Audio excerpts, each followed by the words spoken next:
Did he do it or did he not? And he did. What it do, YouTube? I'm Caleb. Welcome to the High Head Crew. Today I got a little something special for y'all, man. Go ahead and like, comment, subscribe on this video though, right quick. I know you ain't do it yet, but you waiting on. Alright, now that we got that out the way, today we got the biggest revelations from the Diddy documentary. It's gonna be one heck of a video, man. I haven't watched the documentary yet. I ain't gonna lie.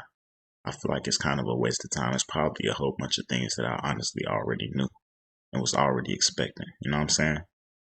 There's no need. But if y'all have watched the documentary, drop some thoughts, drop some, you know what I'm saying, some comments. What y'all think about it? How y'all feeling? Now let's get into it.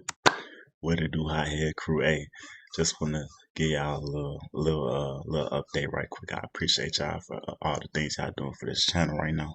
New features available for this channel. Y'all can now officially join the High Head Crew, man. All you gotta do is click out this video right quick, press the join button, or you can go to my channel, click the channel icon, go to the home page, and press that join icon, man. Once you join, you officially become a part of the High Head Crew officially. Call yourself High Head. Do what you want to do, man. You got that title now. That's your label. You know what I'm saying? It's real. Go ahead and join that. And then once you do that, you become a channel angel. So I got a Discord dropping soon. If you use Discord and you want to join my server, you want to be a trusted member, immediately, once you press join, you become a member of the channel. You get a channel angel role. So make sure y'all do that for me, man. All right. Just a few days back, a new documentary about Diddy was released on Netflix. Hilariously, the documentary was produced by 50 Cent of all people. In the documentary, we got a closer look at Diddy's demeanor in his final days before his subsequent arrest. Netflix somehow acquired never-before-seen footage of Diddy. It appears Diddy was filming a potential documentary in the days leading up to his arrest, but after his arrest, he scrapped the project. Because of this, the videographers ended up not getting paid, and eventually it seems they sold the footage to Netflix, which they used for this documentary. In this unseen footage, we see Diddy's last days in the free world, and provided a glance at what a giant looks like when the walls are closing in. Another thing the documentary did a decent job at was showing how Diddy used and abused everyone he came in contact with since the very beginning. From his artists like Biggie and Craig Mack to his enemies like Tupac and Suge Knight, and even his lovers like Cassie and Kim Porter. Diddy abused them all. This documentary shows why Diddy is truly a monster, with those who spoke in his documentary confirming many of the allegations made against Diddy. Hey guys, I hope all is well. We skip these parts. Y'all go check this channel out though. Y'all got free time on y'all hands. You know what I'm saying? It's a good channel. Y'all should watch this channel for sure. Thank you all. Now, let's get right into it.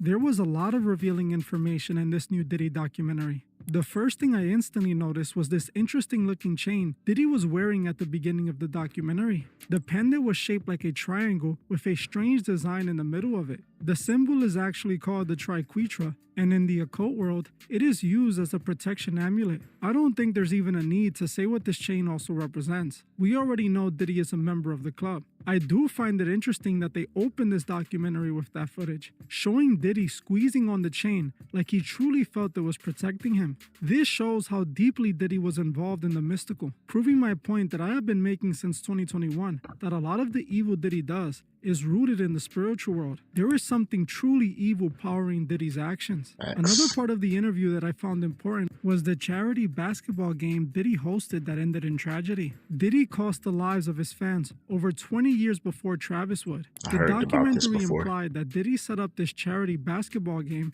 and overhyped it. This led to the event going over capacity and causing crowding issues. With the lack of staff and the surge of people coming in, the event ended in several people losing their lives, being crushed by mobs of people. In the documentary, they demonstrated how Diddy refused to take any accountability, refusing to acknowledge that he was at fault for 9 people losing their lives at an event he hosted and planned. Something that really stuck with me was the fact that when Diddy went to create Bad Boy Records, he decided to put the company under his mother's and his best friend's names. He did this to protect his assets just in case the families of the victims who lost their lives would attempt to sue him. This showed that Diddy genuinely didn't care about the 9 people who lost their lives at an event he set up. He was responsible for keeping the event at capacity. He was also responsible for having the right amount of security and staff. But his desire was to host the grandest event that would make him look like a big star, but ended in disaster and tragedy.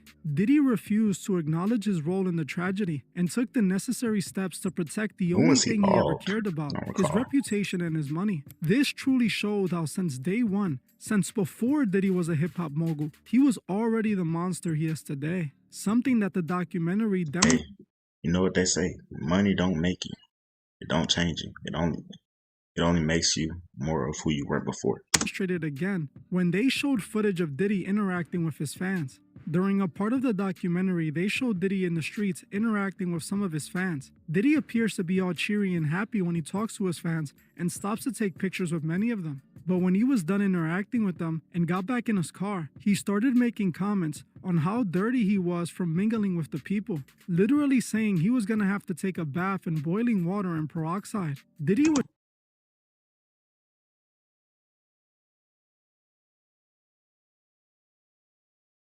I ain't trying to.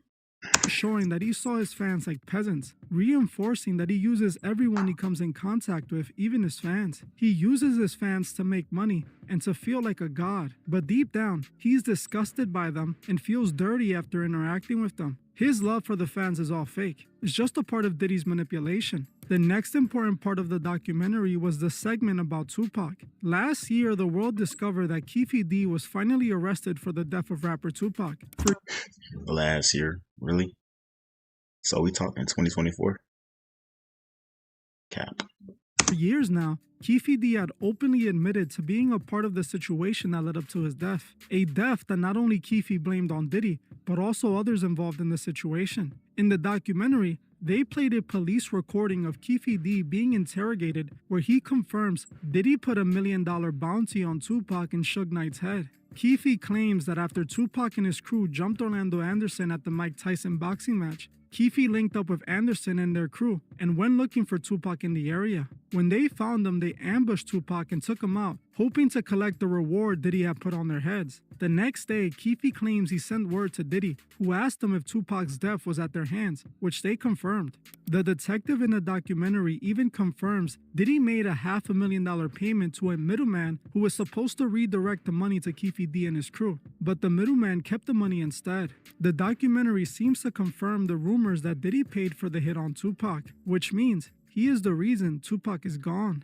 In the documentary, they made it clear that P. Diddy was always envious of Tupac. Tupac was the star that Diddy wanted to be, so Diddy became obsessed with ending him and taking his place. There was a part of the documentary where they showed just how much Diddy hated Tupac. As one of the male Does anybody even compare Diddy to Tupac before? I've never heard that. escorts, who was paid to participate in the freak-offs for 8 years, recalled the day when he was at a freak-off with Cassie and a Tupac song happened to start playing. The man claims Diddy instantly was triggered and told Cassie to take his music off. The man also confirmed that he had only ever seen that reaction from Diddy when that Tupac song came on. This indicates two things. Either Diddy still felt hatred and envy for Tupac, or he felt guilty for being the man responsible for his death. Maybe even a mixture of both. This documentary makes it pretty clear that Diddy was the one responsible for what happened to Tupac, something that all these years later Diddy never paid the price for, just like he never paid the price for the club shooting incident with J-Lo. Now, I have spoken about this several times before, so I would make it brief. In the documentary, they show exactly how Diddy set up Shine to take the fall, which again shows us how he uses and abuses everyone he comes in contact with. The documentary reveals that Shine's lawyers were in fact Diddy's lawyers, with Diddy hiring them not to defend Shine, but to set Shine up to make sure he wouldn't go down for it. The lawyers purposely tricked Shine into admitting he shot the weapon, convincing him to go with a self-defense claim. The only thing is, if you know anything about New York, then you know there is no such thing as self-defense when it comes to firearms in New York. Firearms are strictly prohibited in New York Facts, City. I heard that. Unless you have a weapons permit, which is extremely difficult to acquire, you can't use a firearm at all. By Shine's lawyers telling him to go with self-defense, he admitted to having a weapon and discharging it. They did this so they can pin all the blame on him and paint Diddy as an innocent bystander. as if he admits that he used the weapon, he's taking fault for the entire thing. While Shine thought he was holding Diddy down and he had a plan to get them out of the situation, in reality, Diddy only had a plan to get himself out of it by sacrificing Shine. Again, showing how Diddy uses and abuses everyone he comes in contact with. Diddy committed the crime, and then those close to him paid the consequence. He never paid the price for that club shooting, just like he never paid the price for what it seems he did to Biggie. In the documentary, they seem to suggest that Diddy wasn't only behind Tupac's death, but also behind Biggie's. Those being interviewed claim that although Diddy pretended he was close friends with Biggie, he never truly was. Instead, he was actually jealous of Biggie because he was the star and was talented. Diddy always wanted to be the star. He always wanted to be praised. So he didn't like that Biggie was getting all the attention that he desperately wanted. This was clearly depicted in the documentary when they claimed Diddy heard Biggie was chosen to be on the cover of the Rolling Stone magazine. So he stole the cover from Biggie and had them feature him instead. Parts of the documentary seem to suggest that Diddy also set Biggie up to die on the trip to Cali. Biggie met his demise after he went to Cali after the death of Tupac. Nobody ever understood why Biggie would even dare go to Cali after Pac's death, as they had been beefing right up to his death. Many people felt that Biggie and Diddy set Tupac up in that quad studio situation. So when Tupac was killed, fans of Tupac naturally hated both Biggie and Diddy, especially on the West Coast where Tupac was based. So Biggie deciding to go to Cali after Pac's death was a death wish. But for some reason, Biggie still chose to go to Cali and never returned home. After he died, people asked Diddy why he allowed Biggie to go to Cali. Diddy always denied any responsibility and claimed that he was just following Biggie's lead, insinuating Biggie was the one who wanted to go to Cali, not him. Those in the documentary debunked this though, recalling that it was all Diddy's plan to take Biggie to Cali, despite all the warnings that they wanted his head out there. Biggie even refused to go at first, but Diddy was persistent, convincing him to go to Cali, and while they were there, he even canceled his appearances he had outside of Cali to make sure Biggie stood out there longer. On top of this, in the documentary, a former employee of Bad Boy claimed Diddy tried to scam Biggie's legacy after his death. The former Bad Boy employee claimed that Biggie had just re-signed with Bad Boy right before his death, but after he died, Diddy needed his estate to sign the deal since they now represented him. So Diddy tried hiding new terms that favored Bad Boy in the contract by switching out pages of the original contract with new pages that Biggie had never agreed with. When the employee refused to scam Biggie's family, Diddy shortly fired him and possibly did it anyways. So not only does this documentary suggest Diddy was responsible for Biggie losing his life, but on top of that, they accuse him of trying to steal his money after his death. But the most shameful thing Diddy did was milk Biggie's death, dropping songs and launching his own music career using his death as marketing. He never cared about Biggie. All he cared about was money and his ego. Another thing the documentary did a good job at was demonstrating how Diddy used and abused Cassie like everyone else. The documentary showed how Cassie was only 18 when she crossed paths with Diddy. He then used the power dynamic between employee and boss to take advantage of her and ended up turning Cassie into his literal pleasure slave. They showed Capricorn Clark retelling how Diddy went after Cassie. Thanks, bro. Have y'all heard the situation? Have y'all heard what happened in the cases, bro? It's insane, bro. Like I said, this documentary so far, what he explaining to me, it's not telling me nothing that I didn't know already. The question was, did he do it or did he not? And he did. Cuddy, when he found out he was messing with Cassie, Clark recalled Diddy using her as bait to threaten to hurt her if Cassie wouldn't return to him. This shows how Cassie was trapped, and it wasn't as simple as just walking away to get away from Diddy. Diddy kept her captive against her will. She didn't really have a choice. And we saw confirmation of that with the hotel this footage. Video was as insane. When she tried to get away, Diddy didn't let her. People like to disregard Cassie's story because they claim she wanted it, and she only went after Diddy because Diddy didn't love her anymore, didn't marry her, and she never became a star. They say that she chose to get with Diddy and stood with him after seeing what he really was about. So because of this, they don't see her as a victim. But in my opinion, Cassie, while not completely innocent, is still 100% a victim. Let me explain why. Cassie was only 18 when she met Diddy, very young and stupid, and Diddy started pursuing her the moment he saw her. She wanted to be a famous artist, and Diddy offered her that opportunity. In a sneaky way, he used his music industry power to get access to her and then took over her life. Yes, Cassie could have said no and walked away, but then she would have lost her opportunity to make it in the industry. With that point, it's always a choice, you know what I'm saying? You gotta make the right decision though. You can't put your life on the line for that's more than your life at that point. You putting your soul on the line. You put everything you supposed to know, everything you supposed to stand for on the line for a deal. You gotta say no.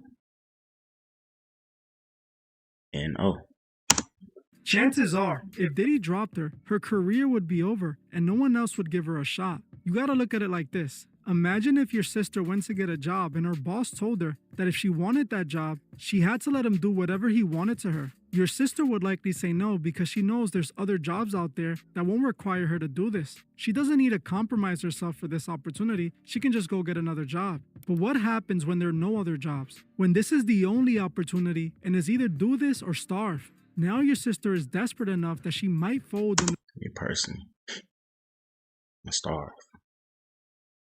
That's how the high get. That's how the high head get down though. I don't know about y'all. that extreme pressure, allowing this man to do whatever he wants to her because she needs to work and she feels like she doesn't have a choice. Is either do it or go without eating. That's exactly how it goes in the music industry. A lot of these artists were desperate for a shot, especially in the 2000s, when it was much harder to get in the industry. If Diddy wants you to compromise yourself, you can reject him. But you have to expect that other labels are not going to give you a shot either. You have to expect that turning down his demands could mean the end of your career for good. Which, don't get me wrong, I do understand doesn't justify selling out and compromising yourself, but it does show why some of these artists willingly do it. Is either do what Diddy says or chances are, they're not going to get another opportunity. And think about it, Cassie was only 18, still a naive teenager, and Diddy used her dreams against her to take advantage of her, and turned her into exactly what he wanted. So yes, Cassie could have said no, but she was still very much a victim. The same way Kim Porter was a victim, and the same way Little Rod was a victim too. Little Rod, just like everyone who came in contact with Diddy, fell for the same trick. He saw working with Diddy as an opportunity to make his dreams come true, while Diddy saw him as another person he can use and abuse. In the documentary, Little Rod describes how Diddy participated in violent crimes around him, injuring one man in a studio, then covering it all up. Little Rod also talked about Diddy violating him by sedating him and possibly having his way with him. After putting up with all his demands, when he was done working with Diddy, he was still in the same spot he was when he started, and Diddy even refused to pay him. In the documentary, Little Rod called Diddy a gatekeeper, something that if you have been following my channel, you know I've been saying since 2021. When exposing Diddy was seen as a crime by the masses, Diddy is definitely a gatekeeper, or at least he was. The same thing he did to Little Rod, he did to just about every person that ended in his web. He used them and abused them, and when he was done with them, he threw them away like trash. Everyone who participated in this documentary was afraid of Diddy. They all waited for Cassie to launch her attack and see how that went before they spoke up too. They all feared retaliation from Diddy. People say all these people deserve what happened to them because they chose to work for him. But ask yourself, what starving artist in the 2000s would turn down the opportunity to work with Diddy? The moment Diddy asked any artist, they would all say yes, not knowing they were entering a trap. Once they were in that trap, Diddy made it difficult for them to get out of it, only releasing them once he was done using them. The most interesting part of the documentary was watching Diddy manipulate people and the media, telling people they had to fix the problem he created for himself. Get off the phone right now. And I am going to let you professionals look at the situation and come back to me with a solution. No matter what, no matter what nobody said. Let's just here and there, y'all are not working together the right way. We're losing. Or using the careers he gave his artists to convince them to make statements in his defense. Throughout the footage, you see how Diddy successfully manipulated the trial and the masses. The jurors, the fans, the masses bought into his manipulation because Diddy spent millions buying the media. This is why he was only convicted on lighter charges, allowing him to get back out in no time and do this to many others. If you think Diddy is going to change, think again. Diddy had the power to... That shocked me too. Like, they gave him like 10 years? I'm not tripping, bro. What? That's nothing. That's nothing, bro. I know how long he been doing this. I know how old he is. And it always starts from a young age, bro. This ain't the person he turned into. He's been this. He been that. Simple. be a good, honest leader, but instead, he fed off anyone who came in contact with him in order to build himself bigger and bigger, becoming the monster he is known as today. Diddy deserves life in prison. He deserves to spend the rest of his life behind Worse bars. than that, but And if hey, you I saw ain't the this judge. documentary and wasn't convinced of that, tell me why in the comments. As honestly, all this doc did was confirm everything I have been saying for 4 years now. I said the I same pray thing. Diddy one day can see the error in his ways and truly surrender to God and ask for forgiveness. I also pray that all his victims find a way to heal and get the justice they feel they deserve. Well, Facts. I'm gonna end this one here. Facts. Like I said, this documentary, it wasn't gonna teach me anything. If it taught y'all something, y'all been lost in the sauce for too long. Keep up. You know what I'm saying? Get right. Because all this did was just confirm everything that was already public knowledge. You know what I'm saying? You could have looked any of this information up that the documentary was telling us. So, like I said, he did it. Diddy did it. Y'all enjoyed this reaction video. Don't forget to like, comment, subscribe. Let me know what you want to see next. Word, it's okay.